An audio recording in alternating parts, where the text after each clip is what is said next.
அநீதிக்கு எதிராக திரண்டிருக்கிற தாய் தமிழ் சொந்தங்கள் அனைவருக்கும் பணிவான வணக்கம். 7 தமிழர் விடுதலை, இனத்தின் விடுதலைங்கிற முழக்கத்தை முன்வைத்து போராடினோம். பிறகு 6 தமிழர் விடுதலைங்கிற முழக்கத்தை முன்வைத்து போராடினோம். இன்றைக்கு 4 தமிழர்களின் விடுதலைக்காகவும் போராடி கொண்டிருக்கோம். அண்ணன் பேரைவாளன் அவர்கள் 32 ஆண்டுகளமாக சிறை கொட்டடியில் வாடி அந்த காலகட்டங்களில் சட்டத்தை படித்து அதன் வாயிலாக சட்ட அறிவை வளர்த்து கொண்டு சட்ட போராட்டம் நடத்தி தனது விடுதலையை சாத்தியப்படுத்தினார். அண்ணன் பேரைவாளன் விடுதலை ஆன உடனே அன்றைய நாளன்னைக்கே ஐயா ஸ்டாலின் அவர்கள் அண்ணன் அறிவை அழைத்து சந்திக்கிறார். சந்தித்து இந்த விடுதலை தன்னால் தான் சாத்தியப்பட்டது என்று வெளி உலகத்துக்கு காட்ட முற்படுகிறார். சரி, காட்டட்டும், ஒரு சிக்கலும் இல்லை. அதே சமயத்தில் அண்ணன் பேரைவாளன் விடுதலை நீட்சியாக மீதம் இருக்கக்கூடிய 6 தமிழர்கள் விடுவிக்கப்பட்டார்கள். அதில் ஈழத்தமிழாக இருக்கக்கூடிய அண்ணன் ராபர்ட் பயாஸ், அண்ணன் ஜெயக்குமார், அண்ணன் சாந்தன், அண்ணன் முருகன் 4 பேரும் விடுவிக்கப்படுவார்கள், விடுவிக்கப்பட்டுவிட்டார்கள் என்று உலகம் முழுக்க வாழக்கூடிய தாய் தமிழ் சொந்தங்கள் மகிழ்ச்சியில் தத்தளித்துக் கொண்டிருக்கிற வேளையில், அவரது குடும்பத்தார் மகிழ்ச்சியில் திளைத்துக் கொண்டிருக்கிற வேளையில் அவர்களை திருச்சி சிறப்பு முகாமிலே அடைத்தது இந்த திமுக அரசு. வெளி உலகத்தை பொறுத்தவரை அண்ணன் ராபர்ட் பயாஸ், அண்ணன் சாந்தன், அண்ணன் முருகன், அண்ணன் ஜெயக்குமார் விடுதலை பெற்று விட்டார்கள். ஆனால் அவர்களை பொறுத்தவரை புழல் சிறையை விட மிக மோசமான சிறை. ஒரு சிறையில் கூட குறைந்தபட்சமான உரிமை உண்டு. மனு போட்டு யார் வேணாலும் பார்க்கலாம். அவங்களுக்கு பெரிய நெருக்கடிகள் இருக்காது. உள்ள நடைபயிற்சி மேற்கொள்ள முடியும். குறைந்தபட்சமான வசதி வாய்ப்பு சிறைக்குள்ள உண்டு. ஆனா குறைந்தபட்ச வசதி வாய்ப்பு கூட இல்லாது அடிப்படை உரிமைகள் மறுக்கப்பட்டு ஒரு சித்திரவதை கூடமாக இந்த சிறப்பு முகாம் இருக்கிறது. அவரு சிறப்பு முகாமில் அலுவலக அறையில் தங்க வைக்கப்பட்டிருக்காரு. அங்கே சமைத்துக் கொள்ளணும், அங்கே துணியை துவைத்து உலர்த்திக் கொள்ளணும், அங்கே படுத்துக்கணும், அங்கே சமைத்து அங்கே சாப்பிடுவாங்க. அண்ணன் ராபர்ட் பயாஸ் அவர்களுக்கு சுவாச கோளாறு, ஆஸ்மா போன்ற பிரச்சனை இருக்குது. 6 மாத காலமாக ரொம்ப கடினப்பட்டு கொண்டிருக்காரு. எவ்வாறு எப்பாராவது இதை தடுத்து நிறுத்திடலாம், இதெல்லாம் முடிச்சு விட்டலாம் அப்படின்னு நினைச்சு அரசுக்கு கோரிக்கை வைக்கிறாரு.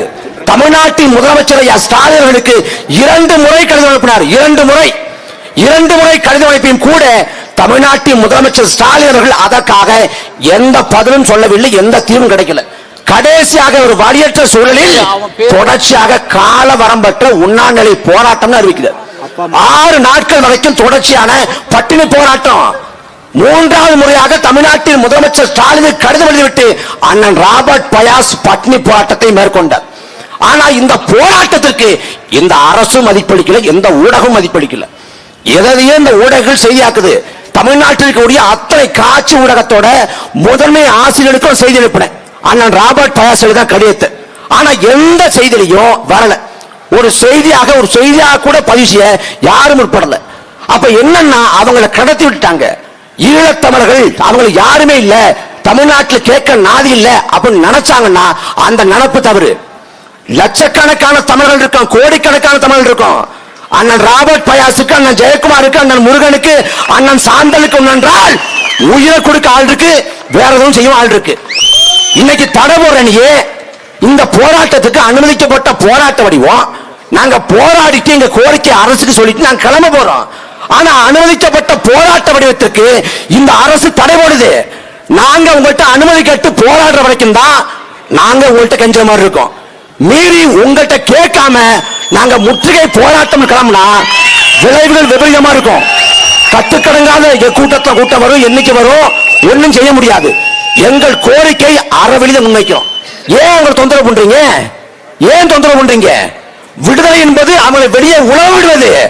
ஒரு சிலையில் விடுவிச்சு இன்னொரு சிலை போட்டு அடைக்கிறது இல்ல. அண்ணன் ராபர்ட் பயாஸ் அவர்கள் தரையில் உட்கார்ந்து சாப்பிட முடியாதனால, தரையில் உட்கார்ந்து சாப்பிட முடியாது, முதுகு வலி. 30 ஆண்டுகளுக்கு முன்பாக அவரை தாக்கியது இன்னைக்கு வரைக்கும் வலிக்குது. அதே போல அண்ணன் ஜெயக்குமார் கண் பார்வையில் சிக்கல் இருக்கு. அவருக்கு திருச்சியில மருத்துவமனை கூட்டு போய் அவசரமா மருத்துவத்தை செஞ்சு கண் பார்வையில் சிக்கல் வர வச்சு திரும்ப சென்னைக்கு போய் அலைக்கழிச்சுட்டு போய் அங்கேயும் ஒழுங்கா மருத்துவ சிகிச்சை செய்யாம போட்டு படாத பாடுபடுத்தி எதுக்கு இதெல்லாம் பண்றீங்க? என்ன பிரச்சனை? இதே தமிழ்நாட்டின் முதலமைச்சர் ஸ்டாலின் முழக்கத்தை முன் வச்சார். ஈழத்தமிழர் எங்கள் ரத்தம், ஈழத்தமிழர் எங்கள் ரத்தம். ஆனா அதே சிறப்பு முகாமில் ரத்தம் வர வர வயிற்றை கிழித்துக் கொண்டு கையை கிழித்துக் கொண்டு தற்கொலைக்கு முயற்சி செய்து கொண்டு போராடுற போது இந்த அரசு செவி சாய்ப்பதில்லை. இதே சிறப்பு முகாமில் இருக்காங்க, எங்க அண்ணன்கள் இருக்காங்க. சுபாஸ்கரன் அண்ணன் இருக்காரு, கிருஷ்ணகுமார் அண்ணன் இருக்காரு. அண்ணன் சுபாஸ்கரனையும் அண்ணன் கிருஷ்ணகுமாரையும் விடுவிக்கலாம், வெளியே உழவு விடலாம் என்று மதுரை உயர்நீதிமன்றம் சொல்லிவிட்டது. அண்ணன் சுபாஸ்கரோட குடும்பம் சென்னையில் இருக்கு, அவரோட கிருஷ்ணகுமாரோட குடும்பம் ஜெர்மனியில் இருக்கு. அவங்களை வெளில விட வேண்டியதானே? நீதிமன்றம் சொல்லி கூட நாங்க விடமாட்டோம்னா என்ன என்ன அடாவடித்தனம், என்ன அடக்குமுறை, என்ன சிக்கல்? இன்னைக்கு வரைக்கும் அண்ணன் ராபர்ட் பயாஸோட குடும்பம் இருக்குது, அவங்க தத்தளிச்சு கொண்டிருக்காங்க. என்ன நடக்குது? எம்ம பரிதவிப்புல இருக்காங்க. 32 ஆண்டு காலம் சாதாரண விஷயம் இல்ல. வெறும் 2 மாசம் 3 மாசம் ஊரடங்குல இருக்க முடியல. ஊரடங்குல உன் குடும்பத்துல உன் உறவுகளோடு போக்குவரத்து பொழுதுபோக்கு சாதனங்கள் இருக்கு, எல்லா தகவல் சாதனங்கள் இருக்கு, இருந்தும் வீட்டுக்குள்ள இருக்க முடியல ஊரடங்கு காலகட்டத்தில். எப்படா ஊரடங்கு தளர்த்துமா, எப்படா அடைஞ்சு கிடக்கு, எத்தனை அடைஞ்சு கிடக்கு நம்ம போராடணும், எப்படியா வெளில வந்துடும். ஒரு ஊரடங்கு காலத்துக்குள்ள வீட்டுக்குள்ளே இருக்க முடியல. ஆனா அந்த உலகத்தை பார்க்காது, இந்த சுத்தத்தை பார்க்காது, இந்த உலகத்தின் நவீன தொழில்நுட்பங்களை அனுபவிக்காது 32 ஆண்டுகளமாக எம் அண்ணன்மார்கள் உள்ள இருக்காங்க. அண்ணன் ராபர்ட் பயாஸுக்கு எந்தவித ஆசையும் இல்லை. அவருக்கு ஒரே ஒரு ஆசை இருந்துச்சு, தன் மகனுக்கு ஊரறிய திருமணம் செஞ்சு பார்க்கணும்னு. கொரோனா காலத்தில் அதுக்கான முயற்சியாக மேற்கொண்டாரு, முடியாம போச்சு. நான் பிறக்கிற காலத்துல அண்ணன் ராபர்ட் பயாஸ் உள்ள போனாங்க. நான் பிறக்கிற காலத்துல, நான் பிறந்து வளர்ந்து இடைப்பட்ட காலத்துல ஒரு 2 மாசம் அவங்களோட வந்துட்டேன். நான் 9 வந்துட்டேன். ஆனா அண்ணன் ராபர்ட் பயாஸ் அங்கே இருக்கிறாங்க. கை குழந்தையாக ராபர்ட் பயாஸோட மகன் இருக்கிற போது சிறைக்கு போனார். இன்னைக்கு அண்ணன் ராபர்ட் பயாஸ் தாத்தா ஆயிட்டாரு, பேரம் பிறந்துட்டான். இன்னைக்கு வரைக்கும் வெளி உலகத்தை பார்க்க முடியல. கொடுமை, உலகமாக கொடுமை. இது சாதாரணமா யாருக்கும் நடக்குது, நம்ம கடந்து போக முடியாது. போராடணும், நோக்கம் இல்ல, அக்கறை இல்ல, முதுகெலும்புள்ள ஆட்சியாளர் இல்ல. இங்கெல்லாம் தொடர்ந்து ஆட்சியாளர் தான் இருக்கான். நாம அழுத்தம் கொடுத்து நாம் நெருக்கடி கொடுக்கிற வரை எது ஒன்றும் சாத்தியப்படாது. சாதாரணமா இது தொடக்க நிலை தான். இத்தோட நிறுத்திக்கிட்டு அவங்க என்ன கோரிக்கை வைக்கிறாங்களோ அந்த கோரிக்கையை இந்த அரசு நிறைவேற்றணும். வருவாய்த்துறை எதுக்கு இருக்குது? எதுக்கு வெட்டி சம்பளம்? அவங்களை பராமரிக்கிற தாண்டி உனக்கு என்ன வேலை? என்ன வேலை? கீழ்புரி காவல் பிரிவு எதுக்கு வெட்டி சம்பளம்? மக்களின் வரிப்பணத்தில் ஈழத்தமிழரை தொந்தரவுப்பட்டதான் வேலையா? ஈழத்தமிழர் வெளில விட்டா பாதுகாப்பு இல்லாமல் போயிடும். என்ன பாதுகாப்பு இல்லாமல் போயிடும்? தார்கிருஷ்ணன் ஈழத்தமிழரா கொண்டா, திருச்சி சிவா வீட்டில் ஈழத்தமிழா தகவல் பண்ணா யார் பண்ணுது? அடாவடித்தன அத்துமொழியோ எல்லாம் பண்ற திமுக, எல்லாம் பண்ற திமுக. ஆனா பழி ஈழத்தமிழர்கள் போடுவோம்னா கேட்க நாதி நினைக்கிறீங்களா? கேட்க நாதி இல்லைன்னு சும்மா உணர்ச்சியப்பட்டு பேச நினைக்காதீங்க. எந்த எல்லைக்கும் போவோம். இனி அவங்களை தொந்தரவு செய்யறது இந்த வேலையை வச்சுக்கவே கூடாது. அண்ணன் சாந்தன் வெளிநாட்டுக்கு போகாம தாய்நிலத்தை திரும்பணும் நினைக்கிறாங்க. அண்ணன் ராபர்ட் பயாஸ் அவர்கள் ஜெர்மனிக்கோ பிரான்ஸுக்கோ லண்டனுக்கோ வெளிநாட்டுக்கு போகணும், ஏன்னா ஈழத்துக்கு போனா பாதுகாப்பு இருக்காதுங்கிறாங்க. அப்ப அவங்க கோரிக்கை எதுவோ அதை கேட்டு நிவர்த்தி செய்து கொடுப்பதுதான் ஒரு நல்ல அரசுக்கு இலக்கணமாக இருக்க முடியும். ஆகவே திமுக அரசு மனசாட்சி என்ற ஒன்று உனக்கு இருக்கப்படுவதில்லை. நாங்க கொடுக்கிற அரசின் நெருக்கடிக்காவது தயவு செய்து அந்த ஈழத்தமிழ் சொந்தங்களின் அண்ணன்களின் கோரிக்கையை நிறைவேற்றணும். அவங்களை உள்ள நெருக்கடி கொடுக்கிற வேலையை தவிர்க்கணும். நடைபயிற்சி பண்ணக்கூடாது, வெளில போகக்கூடாது, உங்களை விடமாட்டோம். கெடுபிடி பண்ணீங்கன்னா நாங்கள் கெடுபிடி பண்ணுவோம். ஆகவே அங்க இருக்கக்கூடிய சிறப்பு முகாமில் வதைப்பட்டு கொண்டிருக்கிற ஈழத்தமிழ் சொந்தங்களை வழக்கு முடிஞ்ச விடுவிச்சு விடுங்க. நேற்று வரைக்கும் 7 பேர் உண்ணாநிலை போராட்டம் எடுத்திருக்காங்க. ஆனா அரசு கண்டுகொள்ளல.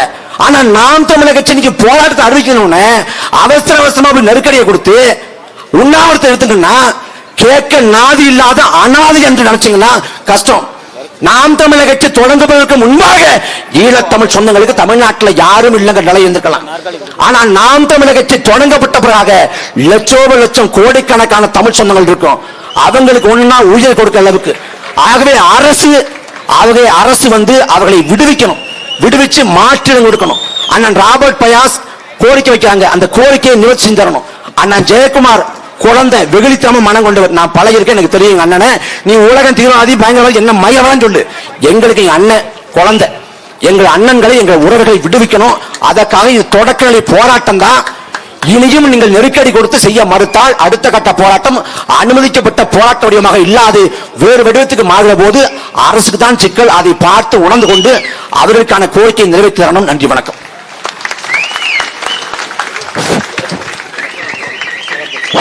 அந்த குழந்தை வந்துட்டாங்க. அடுத்ததாக மாநில ஒருங்கிணைப்பாளர்களுள் ஒருவராக இருக்கக்கூடிய தஞ்சை புலவர் கிருஷ்ணகுமார் அவர்கள்.